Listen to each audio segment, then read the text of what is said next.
Bible గ్రంథంలో నుండి ఒక అమూల్యమైన సందర్భాన్ని మనం పరిశీలన చేద్దాం. దయచేసి అందరూ బైబిల్ ఓపెన్ చేయండి. సమూయేలు మొదటి గ్రంథము 15వ అధ్యాయము 22వ వచనాన్ని మనం చదువుకుందాం. సమూయేలు మొదటి గ్రంథము 15వ అధ్యాయము 22వ వాక్యాన్ని చదువుకుందాం. అందుకు సమూయేలు తాను సెలవిచ్చిన ఆజ్ఞను ఒకడు గైకొనుట వలన యెహోవా సంతోషించునట్లు ఒకడు దహన బలులు అర్పించుట వలన ఆయన సంతోషించున ఆలోచించును. బలులు అర్పించుట కంటే ఆజ్ఞలు గైకొనుటయు పొట్టేళ్ల క్రొవ్వును అర్పించుట కంటే మాట వినుటయు శ్రేష్టము. చాలండి, ఈ పూటకి వాక్యాన్ని మనం ధ్యానించేద్దాం. ఈ లోకంలో భక్తిని కొనసాగించే చాలా మంది భక్తులు, నేను మతాలకు అతీతంగా మాట్లాడుతున్నాను, దేవునికి మేము చాలా చేశాం, దేవునికి మేము చాలా ఇచ్చేసాం, కాబట్టి దేవునికి మేమంటే ఇష్టం, దేవునికి చాలా చేశాం, చాలా ఇచ్చాం, కాబట్టి దేవునికి ఇష్టం, కాబట్టి దేవుడు కూడా మాకు ఇస్తాడు, చేస్తాడు, మేలు చేస్తాడు అని ఒక గుడ్డి నమ్మకంలో ఉన్నాను. దేన్ని బట్టి దేవుడు మమ్మల్ని కన్సిడర్ చేశారు, దేన్ని బట్టి దేవుడు మమ్మల్ని మేము అడిగిన ప్రతిదీ మాకు ఇస్తాడు, మాకు చేస్తాడు అనే నమ్మకంతో ఉంటున్నానంటే, ఇదిగో మా పంట పొలంలో కొంత దేవుడికి ఇచ్చాం, అవసరమైతే ఆ పంట పట్టి చేను కూడా దేవుని ఆలయానికి, మందిరానికి ఇచ్చేసాం, లేదంటే దేవుని సేవకి ఇచ్చాం, నా జీవితంలో 10% దేవుడికి ఇచ్చేసాను, నా రాబడి అంతట్లో ఎక్కువ శాతం దేవుడికి ఇచ్చేస్తున్నాను, నాకున్న సంవత్సరంలో ఎక్కువ శాతం దేవుడికి ఇచ్చేస్తున్నాను అంటే మనం ఎలా ఫీల్ అవుతున్నామంటే, మన దగ్గర ఉన్న వస్తువు రూపేణ ప్రకృతి రూపకంగా ఉన్న వస్తువులన్నీ దేవుడికి ఇస్తున్నాం కాబట్టి దేవుడు మమ్మల్ని కన్సిడర్ చేస్తాడు, దేవుడు మా ఆశలు తీరుస్తాడు, దేవుడు మా కోరికలు తీరుస్తాడు అంటే మనం ఇచ్చే వాటికి దేవుడు బెండ్ అయిపోయి ఒబే అయిపోయి దేవుడు మనకు అన్ని చేస్తాడు అన్న భ్రమలో ఉంటాం. అది చాలా పొరపాటు. ఒకవేళ అలా ఉంటే మనకంటే హైందవులు లేదా అన్యులు మనకంటే ఎక్కువగా ఇస్తున్నారు, ఎక్కువగా చేస్తున్నారు. మరి వీటికన్నిటికంటే గొప్పది ఏదైనా ఉందా? ఇచ్చే అర్పణ కంటే, చేసే దానాల కంటే, దేవుడి పేరిట మనం చేసే వాటన్నిటికంటే పై మెట్టు ఏదైనా ఉందా అనేది ఈ రాత్రి మనం ఆలోచించాలి. ఇలా ఈ మాటలు మనం చదువుతున్నప్పుడు బైబిల్లో బలులకు చాలా ప్రాధాన్యత ఉంది, పాత నిబంధనలో పర్టికులర్గా. అయితే ఉన్నవాళ్ళు ఉన్నట్లు ఇస్తున్నారు, లేని వాళ్ళు ఇవ్వట్లేదు, అది వేరే విషయం. ఇక్కడ గమనించవలసిన విషయం ఏంటంటే, బలులైనా అర్పణలైనా అవి ఇచ్చేసి మేము ఇచ్చాం కాబట్టి దేవుడికి నచ్చుతాం, మేము ఇచ్చాం కాబట్టి దేవుడు మా కోరికలు తీరుస్తాడు అన్న భ్రమలో ఉన్నారు చాలా మంది. ఇవ్వద్దని నేను అనట్లేదు, ఇస్తే మంచిదే, దేవుని పని కోసం, దేవుడి సేవ కోసం, కానీ అది సరిపోదు. అది అసలు సెకండరీ థింగ్. అది నువ్వు ఇచ్చినా ఇవ్వకపోయినా ప్రాథమికంగా ఒక వ్యక్తిని దేవుడు చూడాలి, గుర్తించాలి అని అంటే, మెచ్చాలి అంటే, ఒక వ్యక్తి విషయంలో సంతోషించాలంటే ఇక్కడ ఒక పదప్రయోగం చేశాడు చూడండి దయచేసి. బలులు అర్పించుట కంటే, పొట్టేళ్ల క్రొవ్వును అర్పించుట కంటే ఆజ్ఞను గైకొనుట, మాట వినుట శ్రేష్టము అన్నాడు. అంటే విధేయత అనేది దేవుని దృష్టికి చాలా విలువైంది. బాగా వినాలి మాట మీద. గుడికి ఎంత ఇచ్చాం, దేవుడికి ఎంత ఇచ్చాం, కానుకలు ఎంత ఇచ్చాం, ఎంత సొమ్ము అమ్మేసాం, ఎంత పొలాలు అమ్మేసాం, ఎంత ఆస్తి ఇచ్చాం, ఎంత జీతం ఇచ్చాం, ఇది అసలు తీసుకోడైనా నీవు ఎంతవరకు దేవుని మాటకు విధేయత చూపించావు అనేదే చూస్తాడు. విధేయత అనేది చాలా చాలా అవసరం క్రైస్తవ జీవితంలో. దేవుడు కూడా విధేయులైన వారినే కనికరిస్తాడు దేవుడు. విధేయులనే దృష్టి ఉంచుతాడు దేవుడు.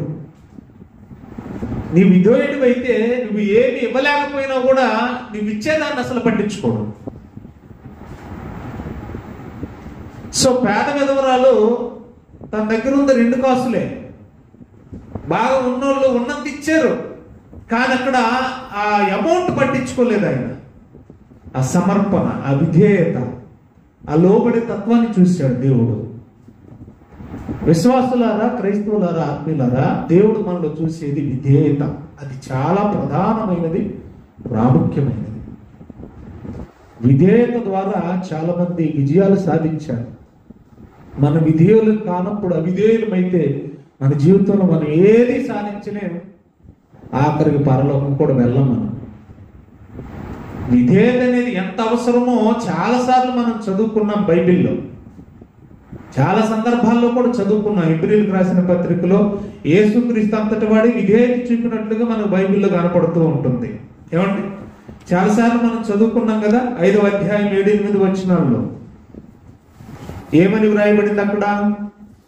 శరీరధారిగా యేసుప్రభు భూమి మీద ఉన్న దినాల్లో తనను మరణం నుండి రక్షించగలిగిన, విడిపించగలిగిన దేవునికి ప్రార్థనలు, యాచనలు సమర్పించి దేవుని యందు భయము, భక్తి కలిగి, ఆ తర్వాత పదం చూడండి, విధేయత చూపించాడని ఉందా లేదా?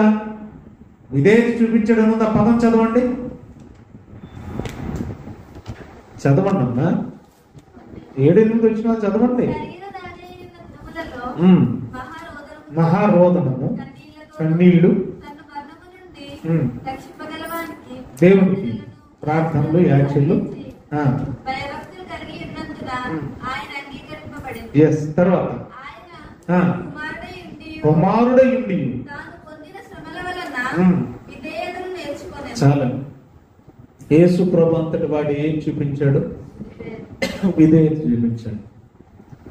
ఇక్కడ ఆ 2 వచనాల భాగాన్ని అర్థం చేసుకోండి. ఆయన అంగీకరించబడ్డానికి ప్రధానమైన కారణం విధేయత.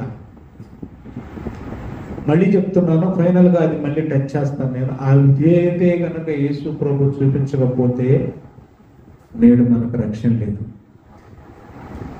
తెలుసా మీకు? యేసు ప్రభువే విధేయత చూపించకపోతే మనకేమి లేదు, రక్షణ లేదు.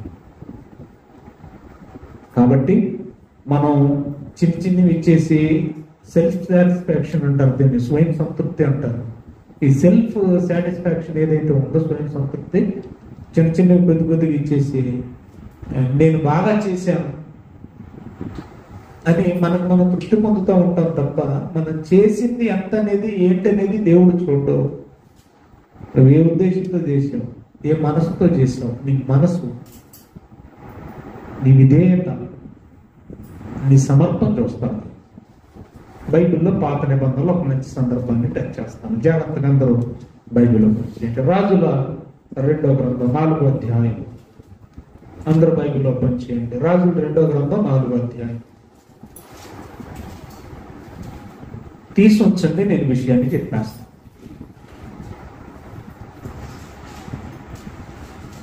ఎలీషాకు శిష్యులు ఉన్నారండి, బాగా విన్నారు. ఎలీషా కూడా ఒకప్పుడు ఏలియా శిష్యుడే. అలాగా కొంతమంది శిష్యులు ఉన్నారు. ఆ శిష్యుల్లో ఒకని భార్య ఎలీషా దగ్గరకు వచ్చి అడుగుతుంది. ఏమని అడుగుతుందంటే, వినండి, చదవకండి, ఇప్పుడు మీకు ఎక్కదు. అయ్యా, నా భర్త చనిపోయాడు. నా భర్త ఏమైపోయాడు? చనిపోయాడు.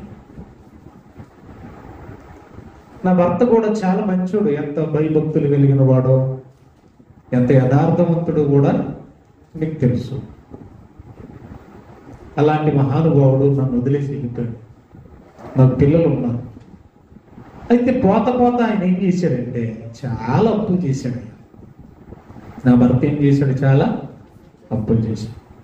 ఇప్పుడు ఈ రుణస్తులకి మరి నేను రుణం చెల్లించాలి, కానీ నా దగ్గర ఏమీ లేదు.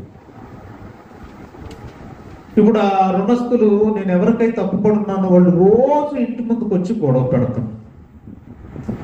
ఎప్పుడు ఇస్తావు? నిజంగా ఈ సందర్భాన్ని ఆలోచిస్తేనంటే డబ్బులు పుచ్చుకున్నోడు కంటే డబ్బులు ఇచ్చినోడు ఎక్కువ బాధపడాలండి. మనం డబ్బులు పుచ్చుకోవడానికి వాళ్ళ ఇంటికి మహా అంటే 2-3 సార్లు తిరుగుతాం. బాబు నువ్వు కాకపోతే వేరు దిక్కు లేదు, నీ కాలు కొట్టుకుంటా ఇల్లు కొట్టుకుంటా అంటా ఉంటాం. డబ్బులు ఇప్పించుకోవడానికి తీసుకోవడానికి మనం 2-3 సార్లు వెళ్తాం, కానీ తిరిగి మన దగ్గర ఆడికి పుచ్చుకోవడానికి మాత్రం 100 సార్లు తిరుగుతాడు. కాళ్ళు అరిగేటట్టు చచ్చిపోతాడు, చిరాకు వచ్చేస్తుంది. ఇదేంటి నా సొమ్ము ఇచ్చి మళ్ళీ నేను ఆల చుట్టూ తిరగటం ఏంటని తల పేరు తోక వస్తుంది అంటారు చూసారా, అలాగా ఆ జుట్టు బిగేసుకుంటాడు. అలాగా అప్పులోళ్ళు తిరిగి తిరిగి తిరిగి చివరి ఆఖరికి ఒక డిసైడ్మెంట్కి వచ్చారు. అదేంటంటే, అమ్మా నువ్వు ఎలాగో నువ్వు డబ్బులు ఇచ్చే పొజిషన్లో లేవులే, కానీ నీ పిల్లల్ని ఇచ్చి తీసుకెళ్ళిపోతాం అన్నా. నీ పిల్లలు వచ్చి అప్పు పని చేసో లేకపోతే ఊడి చేసో ఇంకోటి చేసో పిల్లలే అప్పు తీరుస్తారు అని అంటే, ఈవిడే విధవరాలు, భర్తలేంటి, మళ్ళీ పిల్లలు కూడా వెళ్ళిపోతే ఈవిడ ఎలా బతకాలి? అందుకని ఎలీషా దగ్గరకు వచ్చి అడిగాడు. అప్పుడు ఎలీషా ఏమంటున్నాడంటే, అయితే నన్ను ఏం చేయమంటావమ్మా, నన్ను ఏం చేయమంటావు? ఇప్పుడు ఏలేదయ్యా, చాలా అద్భుతాలు మహత్కార్యాలు గొప్ప గొప్ప కార్యాలు చేస్తున్నావు, నాకెందుకనో నీ దగ్గర రావాలనిపించింది, వచ్చాను, నువ్వే ఏదైనా చేయాలి. సరే, మీ ఇంట్లో ఏమేమి ఉన్నాయి? ఏమీ లేదయ్యా, ఒక కుండ ఉంది, ఆ కుండలో పోత నూనె ఉంది. ఏముంది? నూనె ఉంది. సరేలే. ఖాళీ కుండలు ఉన్నాయా? ఉన్నాయి. ఖాళీ డేక్షాల కుండలు ఉన్నాయి కదా? ఉన్నాయి. నీటిలోనే కాకుండా ఇరుగు పొరుగింటికి కూడా వెళ్ళి, ఇరుగు పొరుగింటికి వెళ్ళిపోయి ఖాళీగా ఉన్న పాత్రలన్నింటినీ సేకరించు అన్నాడు. అప్పుడు వాళ్ళు, మరి ఈవిడ ఒక్కటే ఏందో పిల్లలు కూడా పంపించిందో తెలియదు కానీ చుట్టుపక్కల ఉన్న పాత్రలు, ఖాళీ పాత్రలు, వట్టి పాత్రలన్నింటినీ కూడా సేకరించాడు. అప్పుడు ఎలీషా చెప్తున్నాడు, ఆ పాత్రలన్నింటినీ ఇంట్లో పెట్టుకొని లోపలికి వెళ్ళి డోర్ వేసుకొని గొళ్ళు పెట్టుకో అన్నాడు. ఏం చేయమన్నాడు? డోర్ వేసుకొని గొళ్ళు పెట్టుకొని నీ దగ్గర ఉన్న నూనె పాత్ర, అందులో ఉన్న నూనె ఏదైతే ఉందో ఈ ఖాళీ పాత్రలన్నింటికి నింపు అన్నాడు. మనమైతే ఏం చేస్తాం? ఏమయ్యా ఎలీషా, నాకంటే ఈ అప్పుల గొడవలో పోయి నా బుర్ర పోయింది, నా మతిపోయింది, నా బుర్ర పాడైపోయింది, నీకైనా బుర్ర లేదా? ఉన్నదే గ్లాసుడు, నువ్వేమో బిందెలన్నా నింపమంటున్నావు. ఒక గ్లాస్ తీసుకొచ్చి ఈ గ్లాసులో ఇంకో గ్లాసులో పోయమంటే బాగానే ఉంది. ఉన్నదే గ్లాసులు అయితే ఏమంటున్నావు? ఏకంగా ఖాళీ పాత్రలన్నీ తీసుకొచ్చి వాటిని నింపమంటున్నావు. ఇది సాధ్యమా అని అడుగుతామా లేదా? కామన్ సెన్స్ ఉన్న వాళ్ళు ఏం చేస్తారు? అడుగుతారా లేదా? అడుగుతారా? కానీ ఇక్కడ ఈ విధవరాలలో ఉన్న విశ్వాసం, విధేయత చాలా గొప్పదే. ఈవిడ ఏం మాట్లాడలేదు, మాటకు విధేయత మాత్రమే చూపించింది. విధేయతలో ఆశీర్వాదం ఎంత గొప్పగా ఉంటుందో ఒకసారి సందర్భాన్ని చాలాసార్లు ఒకవేళ మీరు వింటే వినుండొచ్చు, కానీ ఇక్కడ ఉన్న విధేయతలో గొప్పతనం మీరు ఆలోచించాలి. ఆవిడేం చేసిందంటే పాత్రలన్నీ నింపుతూ ఉంది. ఈవిడ దగ్గర ఉన్న కుండలోది పోస్తూ ఉంటే నిజానికి అయిపోవాలి, కానీ కుండలో అవుతలేదట. పాత్రలన్నీ నిండిపోయినాయట. బయటకు వచ్చి అన్ని నింపేసామండి అంత. అన్నీ ఏం చేసాం? నింపేసామండి. ఇంకా ఏమైనా ఉన్నాయా అంటే మా దగ్గర లేవు, ఇరుగు పొరుగు దగ్గర కూడా లేవండి. సరే కానీ ఇంకా వ్యాపారం పెట్టే అన్నాడు. ఏం వ్యాపారం? నూనె వ్యాపారం. ఈ నూనె వేసి ముందు నీ రుణాలన్నీ తీర్చేసుకో. రుణాలు తీరంగా కూడా ఇంకా మిగులుతాయి డబ్బులు. ఆ డబ్బుతో నువ్వు నీ పిల్లలు బతికేసేయండి అన్నాడు. విధేయతలో ఉన్న ఆశీర్వాదం మీరు గమనించాలి. ఇది పాత నిబంధనలో ఉన్న ఒక ఛాయ. ఈ సందర్భాన్ని క్రొత్త నిబంధన వెలుగులో నిజ స్వరూపంలో మనం ఆలోచిద్దాం. చాలాసార్లు మనం విన్నాం కదా, పాత నిబంధన అనేది క్రొత్త నిబంధన యొక్క ఛాయ, నీడ. సో అక్కడ వస్తురూపకంగా ఉన్నవి కానివ్వండి, ఆ విధేయత కానివ్వండి, ఇవన్నీ మనం చూస్తున్నప్పుడు క్రొత్త నిబంధన వెలుగులో అసలు ఆ పాత్ర ఏంటి, ఏమండి ఆ నూనె ఏంటి, ఈ విషయాలన్నీ కూడా బైబిల్ వెలుగులో మనం పరిశీలన చేయాలి. లేకపోతే అర్థం కదా. రుణం ఏంటి అనేవి మనం ఆలోచించాలి. మొదటిగా రుణం.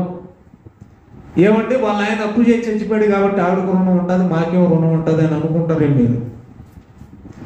మనందరికీ రుణాలు ఉన్నాయి. నేను మాట్లాడేది అక్కడున్న విధవరాలకున్న రుణం గురించి నేను మాట్లాడతాను. ప్రకృతి సంబంధమైన ధన సంబంధమైన రుణం గురించి నేను మాట్లాడలే.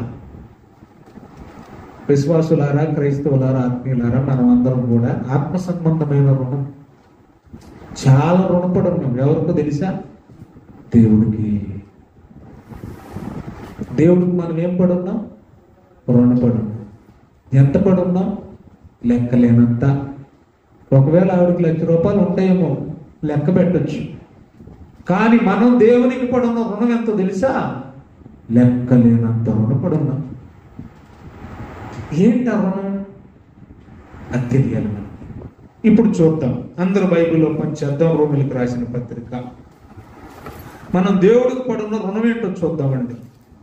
1వ అధ్యాయము 14 నుంచి 16 వచనాల మధ్య భాగాన్ని మనం చదువుదాం. రోమిలకు రాసిన పత్రిక 1వ అధ్యాయం 14 వచనం నుండి మనం చదువుదాం.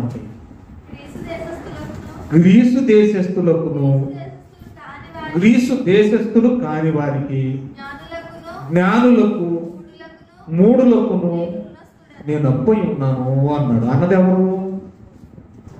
పౌలు. ఇది ఏ అప్పు? వాస్తవానికి పౌలు రిచ్ మ్యానే, జ్ఞానవంతుడు, ధనవంతుడు, బాగా ఉన్నవాడే, లేనుడేం కాదు.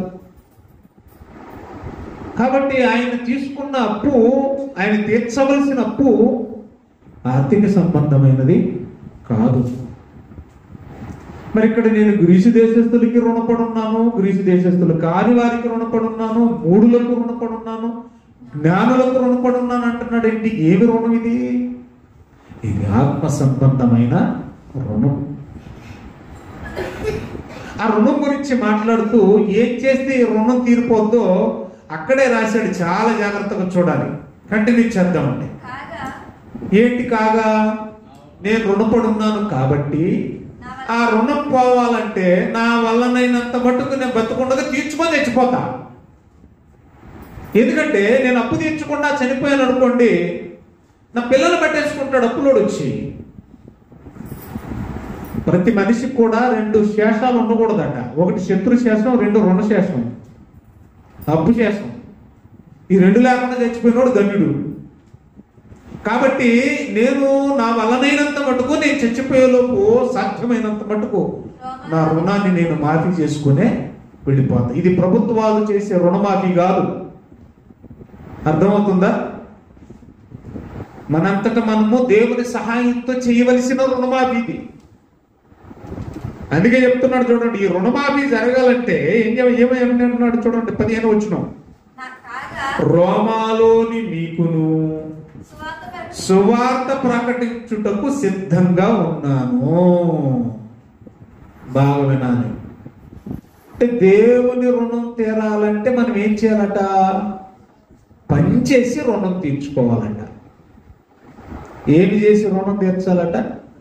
పని చేసి రుణం తీర్చాలంట. పని చేయమని చెప్పాడా? చెప్పాడు. 16-15 మార్కు సువార్త. మీరు సర్వలోకమునకు వెళ్ళి సర్వ సృష్టికి సువార్తను ప్రకటించండి. అలాగే యోహాను మొదటి పత్రిక 3:16. అవసరమైతే మీ సహోదరుల నిమిత్తం మీ ప్రాణం సైతం పెట్టాలి, పెట్టవలసిన అవసరం వస్తే పెట్టాలి. ఏమంటే ఈ మాటలన్నీ మనకి బాగా తెలిసిన మాటలే. యోధ 22వ వచనంలో కూడా అగ్నిలో నుండి కొందరిని లాగినట్లు కొందరినైనా తప్పించండి, రక్షించండి అని వ్రాయబడింది. అలాంటి మాట సామెతల గ్రంథం 24వ అధ్యాయం 11వ వచనంలో కూడా చావునకై పట్టబడిన వారిని నాశమందు అన్నాడు. నాశనం కాదు, నాశమందు జోగుచున్న వారిని, పడుచున్న వారిని నువ్వు కాపాడవా అంటే దాని అర్థం ఏంటి? నాకెలాగ అర్థమైందంటే నా రుణం నువ్వు తీర్చవా అంటే ఎలా తీర్చాలి ప్రభా? సువార్తను ప్రకటించి ఆత్మలను రక్షిస్తే నా రుణం నువ్వు తీర్చినట్టే. నీకోసం యేసు ప్రభు ప్రాణం పెట్టాడు. దాని విలువ ఎంతంటే, దాని వెల ఎంతంటే, నీ రక్షణ వెల ఎంతంటే అది వెల కట్టలేనంతది ఆ రుణం. అంటే నీ కోసం ప్రాణం పెట్టిన యేసు రుణం, ఆ రక్షణ రుణం మనం తీర్చలేనంతది, అందుకని అమూల్యమైనది అన్నాడు. యేసు రక్తం ఎలాంటిదట? అమూల్యమైనది అన్నాడు. అది అమూల్యమైన రక్తం అంటే అది వెల కట్టలేనిది. మరి అది డబ్బుతో వెల చెల్లించలేనప్పుడు, రుణం తీర్చలేనప్పుడు మరి ఎలా తీరిస్తే తీరిపోద్ది అని అంటే అది పౌలుకి బాగా అర్థమైంది. అందుకంటున్నాడు, నాయనా నీ పని చేసి ఆత్మను రక్షించి బతికుండగా సాధ్యమైనంత మటుకు, నా వల్లనైనంత మటుకు నేను నీ రుణాన్ని తీర్చుకుంటాను. మన మహా అంటే ఒక 7 ఏళ్ళు 8 ఏళ్ళు అయింది సువార్త స్టార్ట్ చేసి. నెలకి కొన్ని గ్రామాలు, ఇలాగా 12 నెలలు, నెలకు ఒకసారి, ఒక్కొక్క నెల వెళ్ళిన సందర్భం ఉంటుంది, వెళ్ళని సందర్భం కూడా ఉంటుంది. ప్రతి నెల అందరూ వచ్చిన వాళ్ళు ఉండరు. నెలకు ఒకసారి చేస్తే తీరే రుణం ఇది. పోనీ వెళ్ళాం, వ్యక్తిగతంగా ఎంతమందిని, ఎన్ని ఆత్మల్ని సంపాదించి ఆయనకి ఇచ్చి ఆయన రుణం తీర్చుకున్నాం? నీ ఖాతాలో ఏ ఒక్క ఆత్మైనా ఉందా? వ్యక్తిగతంగా పర్సనల్ ఇవాంజలిజం చేసి ఏ వ్యక్తినైనా ప్రభువుకు అప్పగించిన సందర్భాలు ఉన్నాయా? అయ్యా నువ్వు ఆ రోజు సువార్తకు వచ్చావు, నీ నోటి ద్వారా నువ్వు చెప్పిన ఈ మాటలను బట్టి నా బతుకు మారింది, నా పద్ధతి మార్చుకున్నాను, నేను ప్రభువుని అంగీకరించాను, బాప్తిస్మానికి సిద్ధంగా ఉన్నాను, బాప్తిస్మం తీసుకున్నాను, రక్షణలో కొనసాగుతున్నాను, నేను ఎవరైనా నీకు ఫోన్ చేశారా అంటే పని చేస్తున్నాం కానీ ఏంటట రుణం తీరట్లే. ఇది ఎలా ఉందంటే చిరిగిపోయిన సంచిలో డబ్బులు వేసుకున్నట్టుంది. చిరిగిన సంచిలో కాసులు వేస్తే ఉంటాయా? ఉండవు. కష్టపడుతున్నాం కానీ రాబడి కనపడతలేదు. ఒకవేళ రాబడి వచ్చినా అది రుణం తీరట్లేదు, రుణం తీర్చడానికి పని చేయట్లేదు. అది ఎంత బాధాకరమైన విషయం అంటే ఎన్నాళ్ళు మనం పడ్డ పాటంతా రుణం తీర్చలేనిది. ఉపయోగం ఏముంది? ఉపయోగం ఏముంది? ఒకసారి మంచి మనసుతో మీరు ఆలోచించండి. మరి ఎలా? ఏమన్నా ఈ రుణం తీరేది ఎలా? పని చేస్తే తీరుద్ది అన్నాడు. ఇలాంటి సందర్భమే ఏకంగా ఒక పత్రిక రాశాడు పౌలు గారు. ఫిలోమానుకు ఒక ఉత్తరం రాశాడండి. బాగా వినండి. ఎందుకు అసలు ఫిలోమానుకు ఉత్తరం రాశాడంటే తన దగ్గరున్న సేవకుడు, తన దాసుడు, తన పరిచారకుడు ఒనేసిము గురించి, ఒక వ్యక్తి, ఒక యవనస్తుడు గురించి ఉత్తరం రాశాడు. ఎందుకంటే ఒనేసిమును కూడా పీకు తింటున్నాడు ఆ ఫిలోమాను అనేవాడు. ఎందుకంటే ఒనేసిము ఫిలోమానుకు అప్పుపడి ఉన్నాడు, రుణపడి ఉన్నాడు. కాబట్టి అప్పించినోడు ఊరుకోడు కదా. మరి ఏమి నష్టం కలుగు చేశాడో, ఏం తిన్నాడు, ఏం తీసుకొచ్చాడు అనేది బైబిల్లో లేదు. కానీ రుణం అయితే పడున్నాడు. అయ్యా మరి ఈ రుణంతో నేను బాధపడుతున్నానని పౌలు గారితో చెప్తే, నీవు ఎవరికి ఇవ్వాలంటే నేను ఫిలోమానుకి ఇవ్వాలి అని చెప్పాడు ఒనేసిము. నాకు నీ దగ్గర ఉన్నాలే కానీ నాకు ఒక రకంగా మనస్సాక్షి పనిచేయట్లేదు, సరిగ్గా నా మనస్సాక్షి ఒప్పుకోవట్లేదు, నేను అపరాధ భావంతోనే బ్రతుకుతున్నాను ఆయన అని అంటే, కుమారుడా పర్వాలేదు, నీ రుణం నేను తీరుస్తానన్నాడు. ఎవరన్నారు? పౌలు గారు. ఎవరు రుణం? ఒనేసిము రుణం. ఎవరికి ఇవ్వాలి? ఫిలోమానుకి ఇవ్వాలి. అందుకే ప్రత్యేకంగా ఉత్తరం రాసి, ఆ ఉత్తరంలో ఏమో రాస్తాడో తెలుసా? ఫిలోమాను, నా కుమారుడైన ఒనేసిము నీకు ఏదైనా నష్టం కలుగజేసిన, కష్టం కలుగజేసిన, రుణపడున్నా నా ఖాతాలో రాసేయే, నా పొద్దులో రాసి అంటున్నాడు. ఇంతకీ పౌలు గారి పొత్తు ఆయన దగ్గర ఉందంటే అక్కడ కూడా ఎంత అద్భుతమైన విషయమో తెలుసా? పౌలు గారి పొత్తు ఈ ఫిలోమాను గారి దగ్గర ఉందంటే పొత్తు అయితే ఉంది కానీ పౌలు కూడా రుణపడలేడు. వాస్తవానికి ఆత్మీయ కోణంలో ఆలోచిస్తే, నేను ఇంకా ఒనేసిము రుణం తీర్చాక కూడా నీ ఆత్మ విషయంలో ఇంకా నువ్వే నాకు తిరిగి ఇవ్వాల్సి ఉంటుంది. అర్థమవుతుందండి మీకు? నీ ఆత్మ విషయంలో నువ్వే నాకు రుణస్థుడు. ఒకసారి ఆ మాట చదువుదామండి. ఫిలోమానుకు రాసిన పత్రిక 1వ అధ్యాయం ఉంటుంది, 18-19 వచనాల్లో మనం చదువుదాం. అతడు అంటే ఎవరు? ఒనేసిము. నీకు అంటే ఎవరు? ఫిలోమానుకి. పౌలు మాట్లాడుతున్నాడు పత్రిక ద్వారా. అతడు నీకు ఏ నష్టమైనా కలుగు చేసిన ఎడల, ఒకవేళ ఏదైనా రుణమున్నా అది నా లెక్కల్లో చేర్చుము.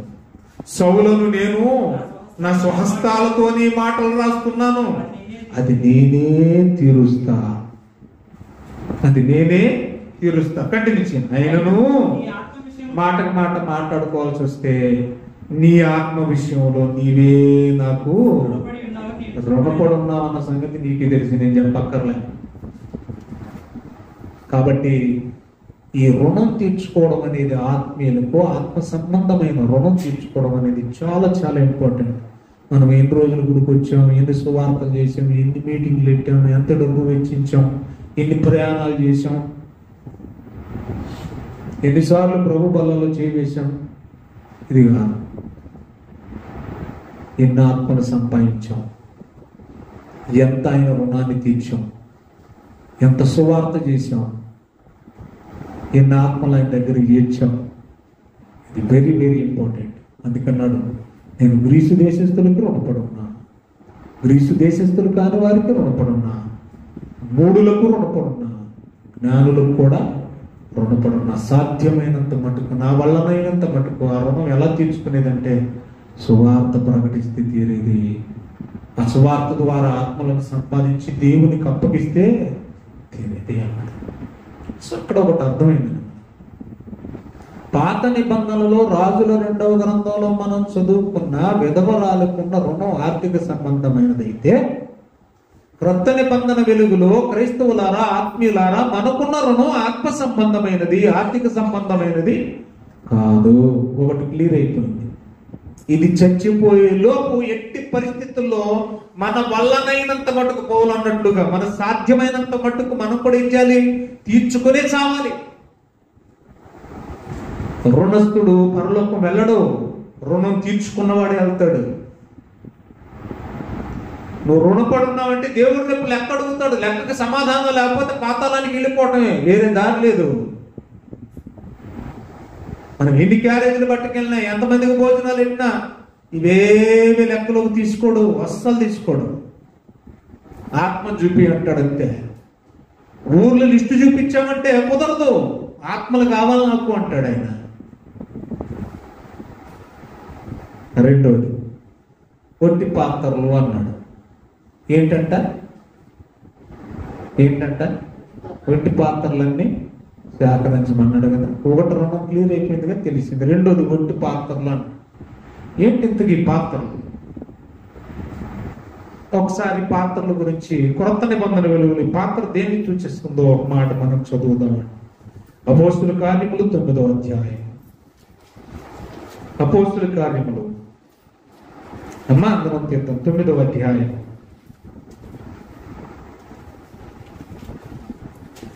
15వ వచనం డైరెక్ట్ గా చదువుదాం. అందుకు ప్రభు అంటే ముందు కంప్లైంట్ చేశాడు. ఎవరు? దైవజనుడైన అననీయ. ఏమని అంటే, అయ్యా నువ్వు వెళ్ళి సౌలు నెత్తి మీద చేతి నుంచి ప్రార్థన చేయమంటున్నావు, వాడు మహామూర్ఖుడు, వాడంత వెధవ ప్రస్తుతం ఈ తరంలో మరొకడు ఎవడు లేడు, అలాంటి దుర్మార్గుడు గురించి నువ్వు నన్ను ప్రార్థన చేయమంటావు అంటే, అప్పుడు ప్రభు అంటున్నాడు, నువ్వు వెళ్ళయ్యా, నువ్వు వెళ్ళు. ఇక్కడ కూడా విధేయత చూపిస్తున్నాడు. అనడి కూడా ఏం చూపిస్తున్నాడు? విధేయత. నువ్వు వెళ్ళు. చదువమ్మా ఆ మాట చదివి, అంత చక్కని మాటలు. 15వ వచనం.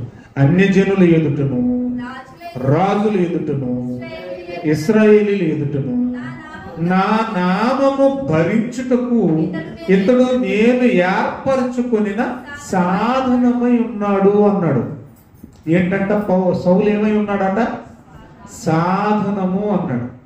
కింద పుట్టినోట్లు ఏమన్నాడు చూడండి, పాత్ర. ఇప్పుడు పాత్ర క్లియర్ అయిపోయి ఉంటుంది ఆల్మోస్ట్ మీకు. పాత్రలు అంటే ఏంటి? క్రీస్తు లేని బ్రతుకులే ఒట్టి పాత్రలు, పరిశుద్ధాత్మ లేని బ్రతుకులే ఒట్టి పాత్రలు. అంటే ఈ సమయానికి ఈ మాట ప్రభు చెప్పే సమయానికి సౌల్లో ఎవరు లేరు? క్రీస్తు లేడు, పరిశుద్ధాత్ముడు లేడు. మరి ఇది పాత్ర. ఏ పాత్ర ఇది? వట్టి పాత్ర. నేను ఏర్పరచుకున్న పాత్ర అన్నాడు, వట్టి పాత్ర. రైట్, పాత్ర కూడా క్లియర్ అయింది. ఇప్పుడు ముఖ్యంగా పాత్రలన్నీ రుణం తీర్చుకోమల్లే. అసలు రుణాన్ని తీర్చింది ఏంటి? రుణం తీర్చాలంటే పని చేయాలి, అది క్లియర్. అర్థమవుతుందా? ఇంతకీ రుణాన్ని తీర్చింది ఏంటి? నూనె తీర్చిందా, పాత్ర తీర్చిందా? పాత్రలు అమ్మితే రుణం తీరదు, మరి ఏమమ్మాలి? నూనె అమ్మాలి. అంటే ఒక మాటలో డైరెక్ట్ స్పీచ్ లో చెప్పాలంటే రుణం తీర్చింది ఏంటి? నూనె. నూనె రుణాన్ని తీర్చగలదు. రుణాన్ని తీర్చగలిగిన సామర్థ్యం పాత్రకి లేదు, మరి దేనికి ఉంది? నూనెకి ఉంది. ఇప్పుడు నూనె ఏంటో మనకు తెలియదు. ఆల్మోస్ట్ నా మెసేజ్ అయిపోయినట్టే. పాత నిబంధనలో ప్రియులరా, అభిషేకించడానికి ఆలివ్ ఆయిల్ అడిగాడు, కొబ్బరి నూనె కాదు. ఈ మధ్య ఏంటండి, మనకు ఊహ వచ్చినప్పటి నుంచి చాలా మంది దైవ సేవకులు కొబ్బరి నూనె వాడుతున్నారు. ఎందుకంటే అది ఇక్కడ దొరకదుగా, ఆలివ్ ఆయిల్ దొరకదు. ఒలీవ నూనె అనేది ఇక్కడ దొరకదు. మన ఇండియాలో ముఖ్యంగా ఆంధ్రలో దొరకదు కాబట్టి కొబ్బరి నూనె వాడుతూ ఉంటాం. కానీ వాస్తవంగా పాత నిబంధనలో మన పితరులు ఒక వ్యక్తిని అభిషేకించడానికి ఖచ్చితంగా ఒలీవ నూనె వాడేవారు. అంటే నూనెకు ఏమండి సాదృశ్యంగా అభిషేకించేది ఒలివ నూనెతో కనుక ఆ నూనెకి సాదృశ్యంగా క్రొత్త నిబంధన. అసలు అభిషేకం అనగానే పాత నిబంధనలో ఉన్నది మళ్ళీ చెప్తున్నాను, అది కేవలం ఛాయ, అది శరీర సంబంధమైన అభిషేకం. అసలు అభిషేకం అనేది లోపల జరగాలి, బయట కాదు. నెత్తి మీద ఎంత మునిపోతుంది ఏంటి ఉపయోగం? గోదాట్లో మునిగొచ్చినట్టు ఉంటుంది బాప్తిస్మం. అర్థమవుతుంది? బాప్తిస్మం ఎన్నిసార్లు తీసుకుంటే ఉపయోగం ఏముంది? మారు మనసు లేకుండా. అలాగా అసలు అభిషేకం అనేది లోపల జరగకుండా పైన ఎంత నూనె పోసినా, ఎన్ని లీటర్లు పోసినా కూడా, ఎన్ని టన్నులు పోసినా కూడా ఉపయోగం లేదు. ఎన్ని గ్యాలన్స్ పోసినా కూడా ఉపయోగం లేదు. సో ఆ నూనె దేనికి సాదృశ్యంగా ఉందో ఆ నూనె మన రుణాన్ని ఎలా తీరుస్తుందో ఇప్పుడు మనం నేర్చుకుంటాం. ఆ నూనె మన లోపల అభిషేకం చేస్తుందంట. అంటే క్రొత్త నిబంధనలో ఉన్న క్రైస్తవులారా, మనకు అభిషేకం జరగాల్సింది పైన కాదు. మరి ఎక్కడ? పరిశుద్ధాత్మ అభిషేకం అని చెప్పేసి పిచికారి చేస్తూ ఉంటారు. ముఖ్యంగా ఈ బైబిల్ మిషన్ వాళ్ళు ఏం చేస్తారంటే, ఆ పంటకు మందు కొడతారు చూసారా, అలాంటి దాంట్లో కొబ్బరి నూనె పోసి కొట్టేస్తా ఉంటారు విశ్వాసులకి. వాళ్ళేమో గొర్రెల మందలా దాటిపోతా ఉంటారు కొబ్బరి నూనె పైన పడాలని చెప్పేసి. అభిషేకం. అందుకని వాళ్ళ పేర్లు కూడా ఎలా పెడతా ఉంటారంటే తైలాభిషేక పండుగ. అభిషేక పండుగలనే ఉంటాయి. ఏంటి అభిషేకం? గాడిద గుడ్డు. అభిషేకం జరగాల్సింది లోపల, బయట కాదు. ఇలా కళ్ళు ఎప్పుడు తెరవబడతాయో, ఏదైనా నిజాలు చెప్తేనేమో నొప్పిగా ఉంటుంది. అభిషేకం లోపల జరగాలని ఉంది. క్రొత్త నిబంధనలు చూడండి దయచేసి ఒకసారి. యోహాను మొదటి పత్రిక తీసారా? 2వ అధ్యాయం 27వ వచనం. 2వ అధ్యాయం 27వ వచనం చూడండి దయచేసి. యోహాను మొదటి పత్రిక అండి. అయితే ఆయన వలన మీరు పొందిన అభిషేకము మీలో నిలుచుచున్నది. బాగా వినాలి. మీలో అన్నాడు చూడండి. అంటే అసలు అభిషేకం ఎక్కడ జరగాలి? ఇప్పుడే కదా మనం చదువుకున్నాం. మీలో ఏమ్మా మన లోపల జరగాల. అలాగని చెప్పేసి దీన్ని కూడా అపార్థం చేసుకొని కొబ్బరి నూనె నోట్లు పోసే వాళ్ళు కూడా లేకపోలేదు. అభిషేకం లోపల జరగాలి కాబట్టి అని చెప్పేసి గొంతులో కూడా పోసే వాళ్ళు ఉంటారు. గొంతులో ఉన్న, ముక్కులో ఉన్న, చెవుల్లో ఉన్న, కళ్ళలో ఉన్న పోతారు. నూనెతో చేసేది కాదు అది. నూనెకి సాదృశ్యమే పరిశుద్ధాత్ముడు. నూనె అంటే ఏంటి? పరిశుద్ధాత్మకు సాదృశ్యం. అంటే పరిశుద్ధాత్మతో మనకు జరగవలసిన అభిషేకం మన లోపల జరగాల. అవును. పరిశుద్ధాత్మతో మనకు అభిషేకం జరగాల. అవును. అపోస్తుల కార్యాలు 10వ అధ్యాయం 38వ వచనం. అపోస్తుల కార్యాలు 10వ అధ్యాయం 38వ వచనం చదవండి.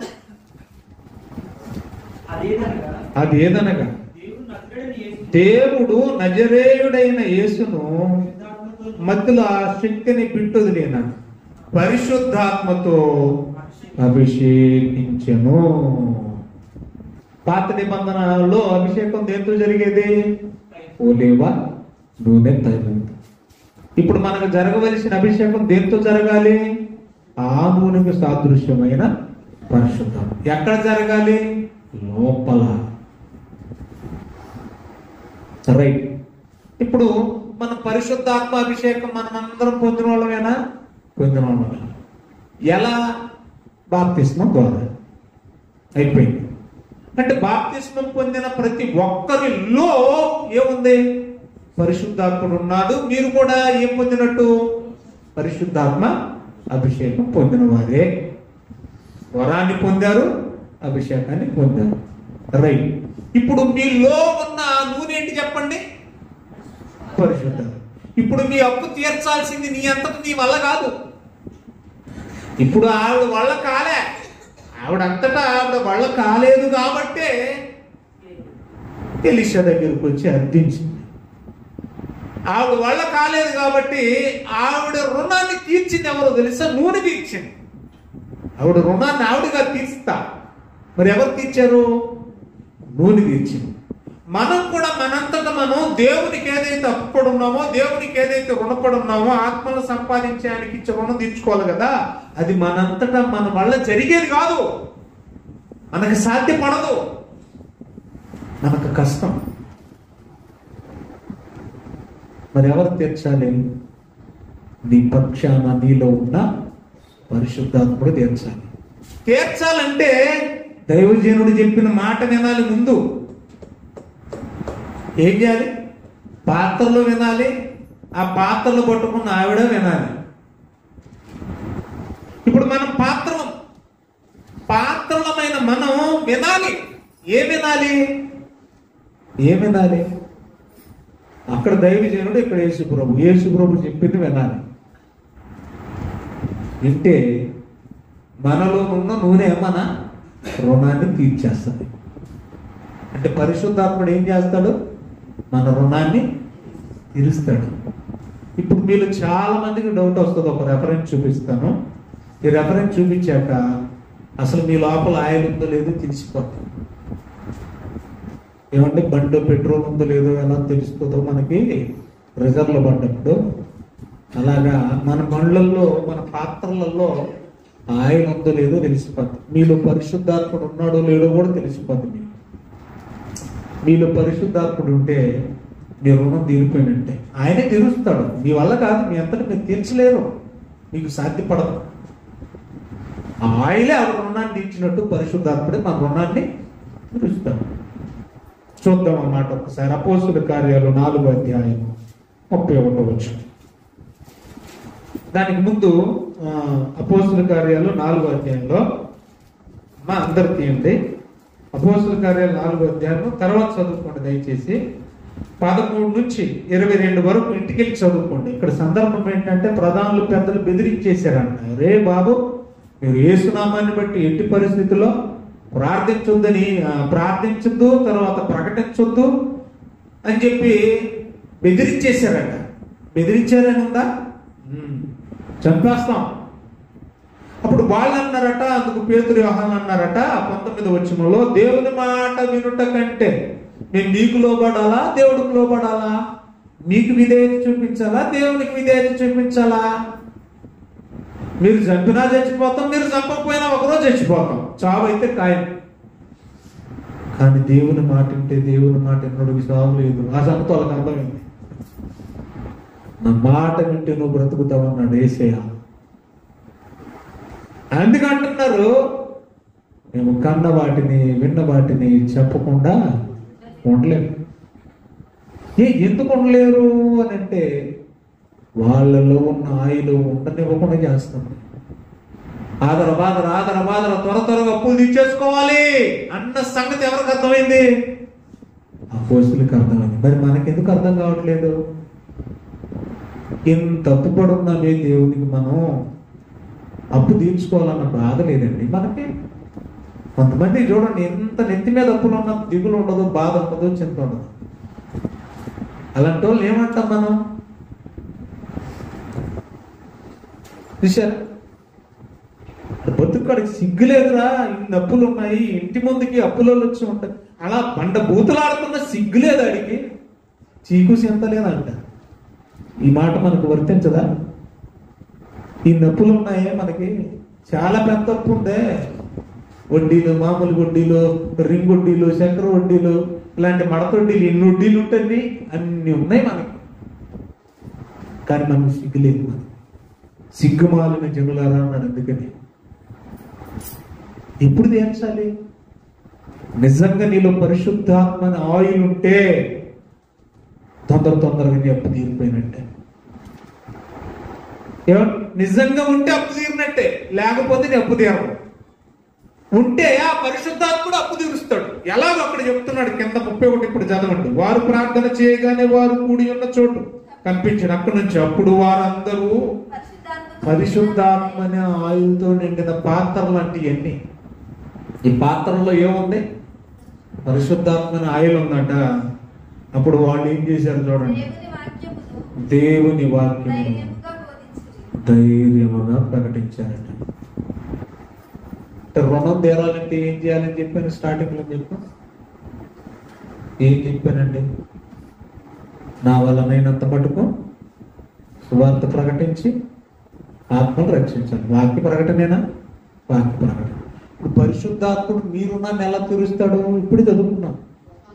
వాక్యాన్ని ధైర్యంగా ప్రకటించి దేవుడు రుణాన్ని నీ పక్షాన తీరుస్తాడు. ఇప్పుడు చెప్పండి, ఎక్కడికి వెళ్ళినా ఒక పాట పాడిసావు, 4 మొక్కలు సువార్త చెప్పిసావు.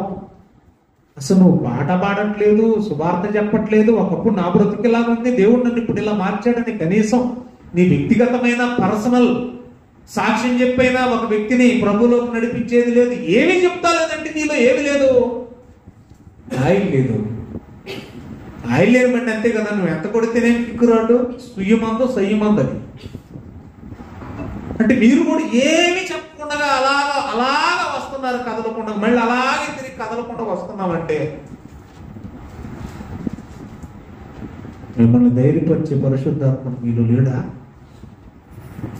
ఆయన మిమ్మల్ని ధైర్యపరచట్లేదా? మీరు రుణపడున్నారన్న సంగతి ఆయన మీకు గుర్తు చేయట్లేదా? మీ అప్పు బోర్డు ఉంది, ఎప్పుడు తీరుస్తామని మిమ్మల్ని హెచ్చరించట్లేదా? ఆయన హెచ్చరిస్తా ఉన్నాడు. కానీ ఎంత అప్పులున్నా తిని పడుకుంటున్నాడే, అలాంటి సిగ్గుమాలిన బ్రతుకులు మనం బ్రతుకుతున్నామండి. నా మట్టికి నాకు అనిపిస్తూ ఉంటుంది ప్రియులారా, నేను ఎప్పుడు చేస్తానో నాకు తెలియదు, కానీ నేనైతే నేను ఎవ్రీడే దేవుని పనిలో ఉన్నా కూడా నేను అనుకుంటాను 25 ఏళ్ళు తెలియకుండానే గడిచిపోయింది. ఆ రుణం ఎప్పుడు తీరాలో, 25 ఏళ్ల రుణం ఉంది. 25 ఏళ్ల వరకు నాకు ప్రభు తెలియదు. నిజంగా 27-28 సంవత్సరాలు వచ్చేంత వరకు కూడా నాకు ప్రభు తెలియదండి. 27 ఏళ్ల రుణం ఉంది ప్రియులారా. నాకైతే భయంగానే ఉంటుంది, విస్తారంగా ఉంది. ఆరోగ్యం సహకరించకపోయినా, కళ్ళు మంటలు వస్తున్నా, రొంపు చేసినా, జ్వరం వచ్చినా, ఒళ్ళు నొప్పులు వచ్చినా, షుగర్ ఎక్కువైనా తక్కువైనా, బీపీ వచ్చేసి కళ్ళు తిరిగినా ఆగదు ప్రయాణం. కస్తూరమ్మ గారిని ఢిల్లీ నుంచి తీసుకొచ్చిన మొదలు పని నా పాదాలు నేల మీద ఉంటూ తిరుగుతూనే ఉన్న పిచ్చి కుక్కలాగా అటు ఇటు ఇటు అటు. ఏదో పెద్దలు సామెత అంటారు, క్షణం తీరిక లేదు, దేవుడి ఆదాయం లేదు. అలా తిరుగుతూనే ఉన్నా. ఈ లోకంలో ఉండకపోవచ్చులేండి, కానీ రుణం తీర్చుకుంటున్నాను, అది మన బాధ్యత. కాబట్టి ప్రియమైన దేవుని వల్ల చెప్పుకుంటూ వెళ్ళిపోతే చాలా ఉన్నాయి విషయాలు. యేసు ప్రభు కూడా విధేయత చూపించాడు కాబట్టే ఆయన అంగీకరించబడ్డాడు. యేసు ప్రభు ఆ విధేయత చూపించకపోతే అక్కడ ఉంది ఈరోజు మనకు రక్షణ లేదు. చూడండి, ఆ మాట చదువుదాం దయచేసి. హెబ్రీయులకు రాసిన పత్రిక ప్రార్థన చేసుకున్నాం, 5వ అధ్యాయం 10వ వచనం చదవండి. హెబ్రీయులకు రాసిన పత్రిక 5వ అధ్యాయం 10వ వచనం చదవండి. తీసారా? మరియు ఆయన సంపూర్ణ సిద్ధి పొందినవాడు, మెల్కీషెదెకు యొక్క క్రమంలో చేరిన ప్రధాన యాజకుడని దేవుని చేత పిలువబడి తనకు విధేయులైన వారందరికీ నిత్య రక్షణకు కారణం. ఆయన విధేయత చూపించి మనకు రక్షణ ఇచ్చాడు. మనం విధేయులమైతే మనకు రక్షణ వస్తుంది. బాగా వినాలి. ఆయన విధేయత చూపించాడు కాబట్టి మనకు రక్షణ వచ్చింది. మన విధేయత వల్ల చెప్పాలి ఇతరులకు రక్షణ రావాలి. అంటే మనం చూపించాల్సిన విధేయత ఏంటి? సర్వలోకానికి వెళ్ళి సర్వ సృష్టికి సువార్త ప్రకటించి రుణం తీర్చుకో. ఈ మాటకు విధేయత చూపించి నీ రక్షణను కాపాడుకొని ఇతరులను రక్షిస్తావో, ఈ మాటకు అవిధేయులమై నీ రక్షణను పోగొట్టుకొని ఇతరులను అలగపోతనం చేస్తామో అది మన చేతుల్లో ఉంది. నిజంగానండి, మీరు నమ్ముతారో లేదో, నా దగ్గర వాయిస్ రికార్డు కూడా ఉంది. వరదనాపల్లి అని చెప్పేసి ఏజెన్సీలో రాజమమ్మన్ అవతల కుగ్రామం మారుమూల ప్రాంతం. ఆ మధ్య 1-2 సార్లు ఎక్కడో వాక్యం విన్నాడంట. సపరేట్గా నన్ను ఒక 3 రోజులు మీటింగ్లు పెట్టుకొని కేవలం ఏ సందర్భం లేదు, కేవలం వాక్యం చెప్పించుకోవడానికి విన్నానండి. విన్న తర్వాత సంఘంలో చలనం వచ్చింది. పొద్దున ఫోన్ చేసి, పొద్దున కాదు ఇందాక చల్లపొట్టు ఫోన్ చేసి, అయ్యా వాట్సాప్లో చూశాను మీరు ఇటు వస్తున్నారంట కదా, మేము ఇక్కడుండి కూడా సేవ చేయలేకపోతున్నాం, మీరు అంత దూరం నుంచి వస్తున్నారు, మాకు చాలా సిగ్గుగా ఉంది బాబు, కాబట్టి రేపు పొద్దున్న మీతో పాటు మేము వచ్చేస్తా ఉంటే ఏమేమి తెచ్చుకోవాలంటే అని అడుగుతున్నారు. సమయం లేదు పిల్లల, పాత విస్తారంగా ఉంటాయి. రుణం తెచ్చుకునే వాళ్ళ సంఖ్య చాలా తక్కువ ఉంటుంది. మనకు దేవుడు ఇచ్చిన ఆయుష్కాలం చాలా చిన్నది. ఈ చిన్న ఆయుష్కాలంలో మన కోసం మనం గడుపుతున్న దినాలు, సమయం, రోజులు ఎంతో. రుణం తీర్చుకోవడానికి, ఆత్మ సంబంధమైన రుణం తీర్చుకోవడానికి మనం పడే ప్రయాసం వెచ్చించే సమయం ఎంతో. ఒకసారి మిమ్మల్ని మీరు ప్రశ్నించుకోండి. ఈ క్షణాన్ని కనుక దేవుడు మన ప్రాణం అడిగితే, దేవుడి పిలుపు ఒకవేళ మనకు వస్తే, దేవుడు పిలిస్తే నరులారా తిరిగి రండి అని. రుణమేమైపోవాలి? పాత నిబంధనల విధవరాలి భర్త ఎలాగైతే అప్పులు చేసి చచ్చిపోయి ఆ భారం కాళ్ళ మీద పెట్టాడో, మన రుణభారం ఎలా తీరాలి? అది ఎవరు తీర్చాలి? ఒక్కసారి మీకు మీరుగా ఆత్మ విమర్శ చేసుకొని రేపు సువార్త కోసం సిద్ధపడాలని ప్రేమతో నేను మనవి చేస్తూ ఉన్నాను. దేవుడు మిమ్మల్ని, మీ కుటుంబాలను దీవించును గాక. ఆమేన్.